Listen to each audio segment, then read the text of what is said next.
할렐루야. 오늘은 본문인 마태복음 21장 12절로 13절의 말씀으로 기도하는 집이라는 설교를 드리려고 합니다. 먼저 제가 본문을 봉독해 드리겠습니다. 예수께서 성전에 들어가사 성전 안에서 매매하는 모든 사람들을 내쫓으시며 돈 바꾸는 사람들의 상과 비둘기 파는 사람들의 의자를 둘러 엎으시고 그들에게 이르시되 기록된 바 내 집은 기도하는 집이라 일컬음을 받으리라 하였거늘 너희는 강도의 소굴을 만드는도다 하시니라. 아멘. 성경에는 예수님이 예루살렘 성전에 들어가셔서 장사꾼들의 상을 뒤엎으신 일이 2번 나옵니다. 이것은 동일한 사건의 반복이 아니고 제각기 다른 시기에 별도의 사건으로 있었던 일입니다. 처음 나오는 성전 청결 사건은 요한복음 2장에 그 내용이 있죠. 이 시기는 주님의 공생의 초기의 시절이었습니다.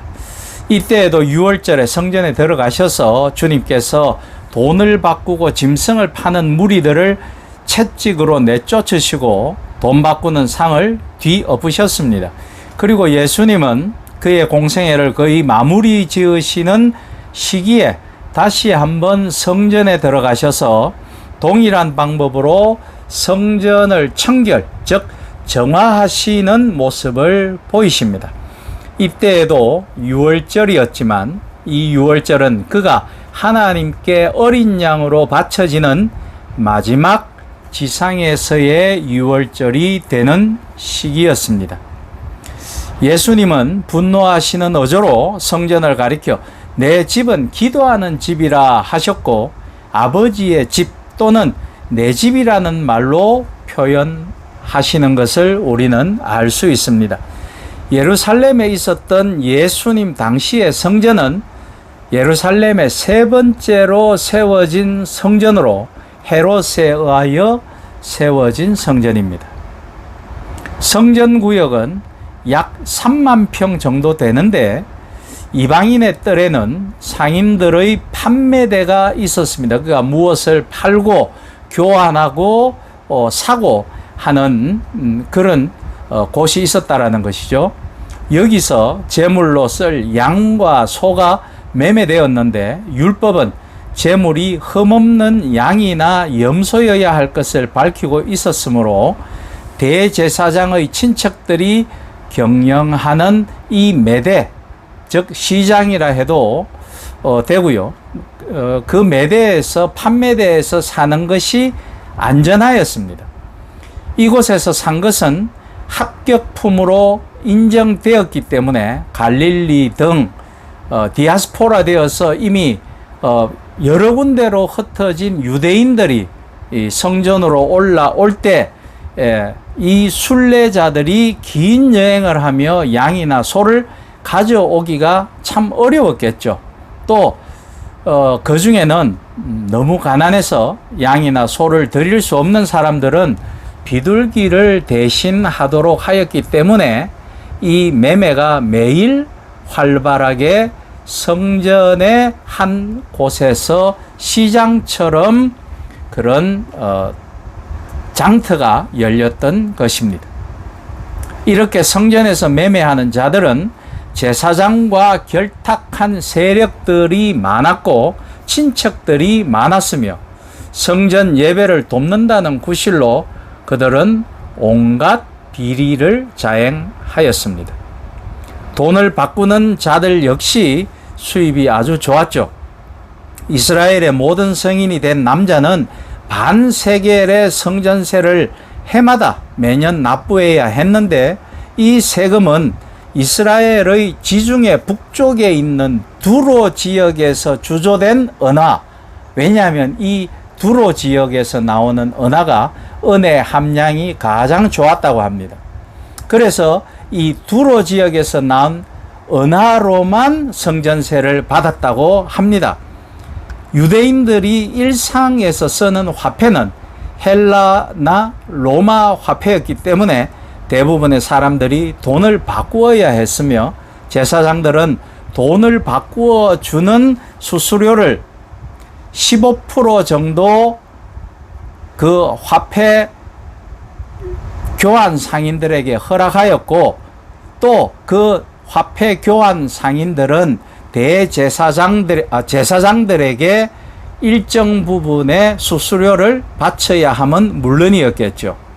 이런 실제적으로는 필요한 일이기는 하였습니다마는, 그러나 종교 지도자들과 결탁한 상인들이 매매의 장소를 성전 안으로 끌어들이고 제사장들과 이익을 나누며 제사와 예배에 혼신의 힘을 기울여 집중하기보다는 그들의 이익에 혼신의 힘을 기울여 집중하였기 때문에 물질을 하나님보다 더 섬기는 우상 숭배가 되었으며, 그것이 바로 예수님의 분노를 사게 된 것이었죠.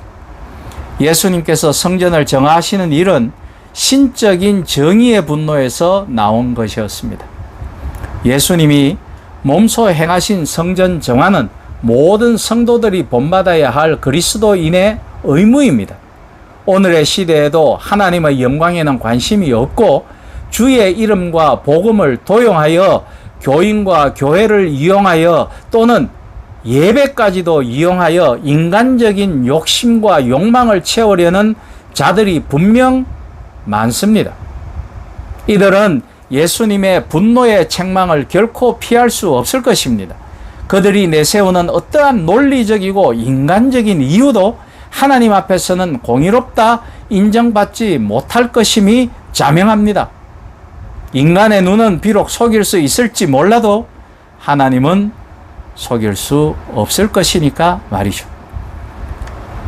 제가 얼마 전 부산의 모 교회의 직분자인 지인으로부터 자신이 출석하는 교회에서 성도들 간에 높은 이자와 철저한 원금 상환 보장을 권하며 투자 유치를 권하는 폰지 투자에 광풍이 불고 있어 어떻게 하면 좋겠냐는 상담을 하여 온 적이 있습니다.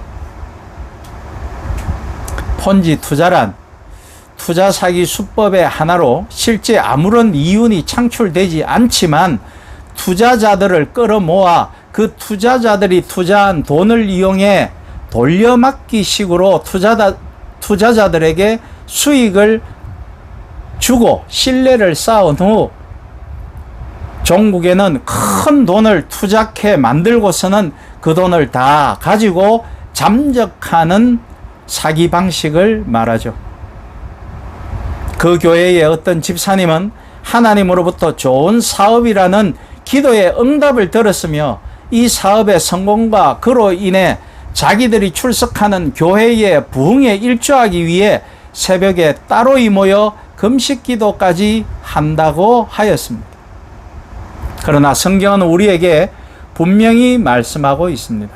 한 사람이 두 주인을 섬기지 못할 것이니 혹 이를 미워하고 저를 사랑하거나 혹 이를 중히 여기고 저를 경히 여김이라.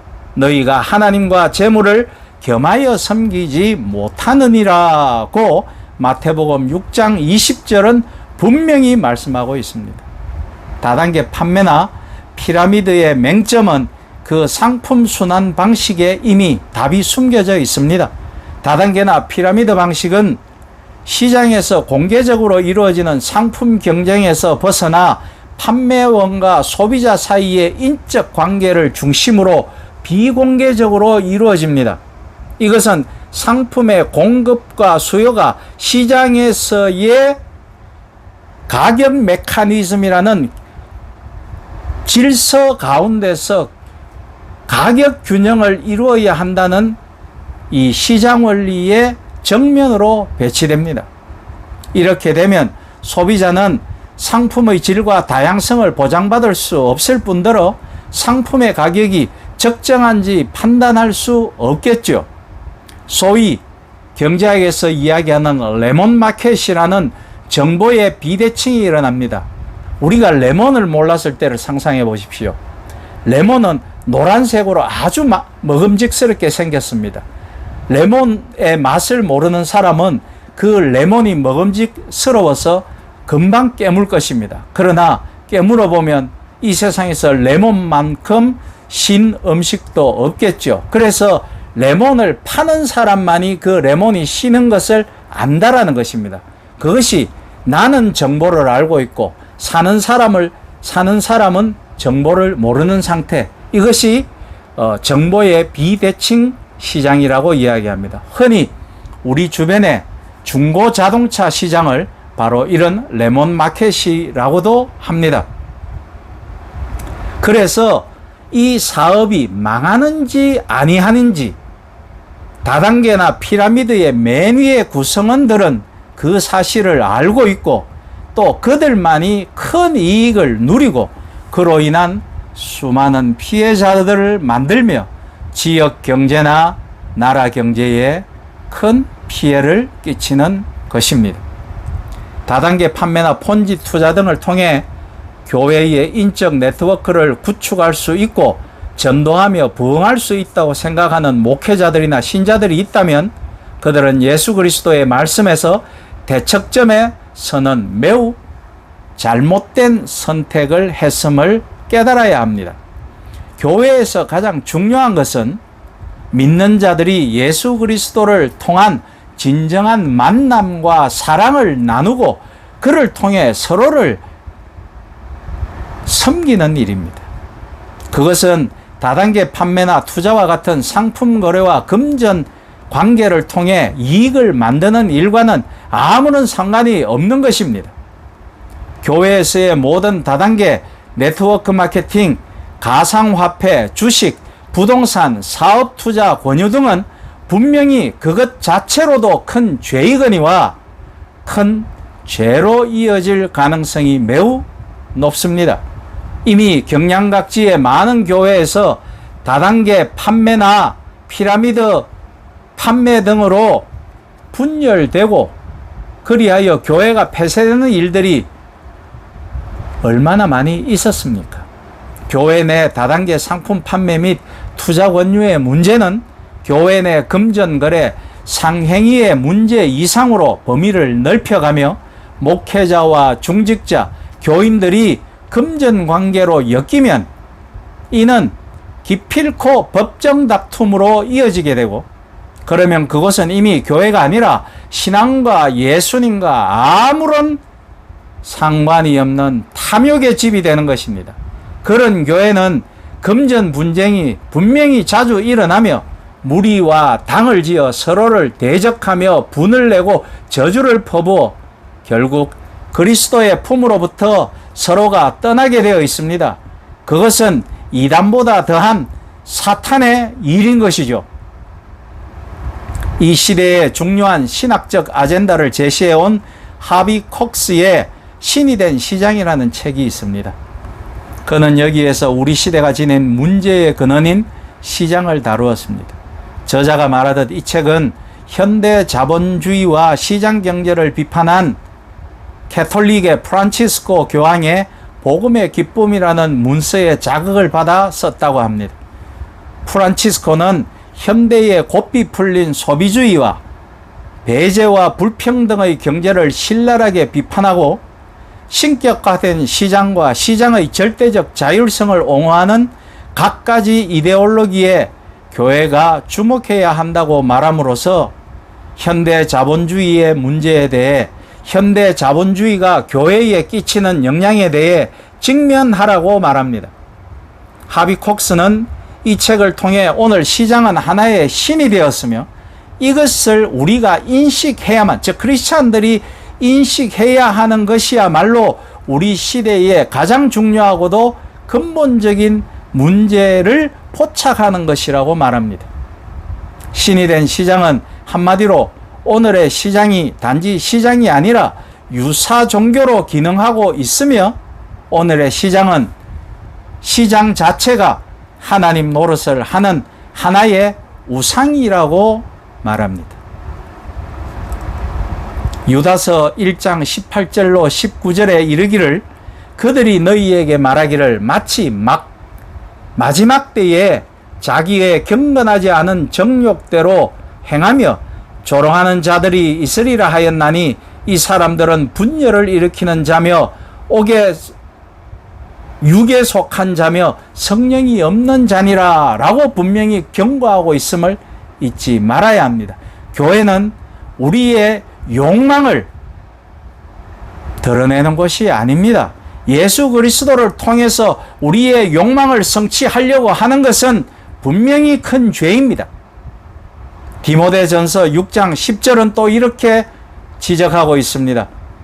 돈을 사랑함이 일만하게 뿌리가 되나니 이것을 탐내는 자들은 미혹을 받아 믿음에서 떠나 많은 근심으로서 자기를 찔렀도다 라고 말씀하고 있습니다. 즉 돈을 욕망함이 자기를 찌른다는 것입니다. 자기를 죽음으로 내몬다라는 것입니다. 교회를 강도의 구렬, 강도의 소굴로 만들지 말아야 합니다. 그들은 이단보다 더 무서운 사단의 세력입니다. 부디 경건의 능력을 기르시고 성숙시켜 나가셔서 오직 주님이 기뻐하시는 주의 몸된 교회를 보존하시고 세워나가시는 한국 교회와 여러분과 제가 될 수 있기를 주님의 이름으로 축원합니다. 아멘.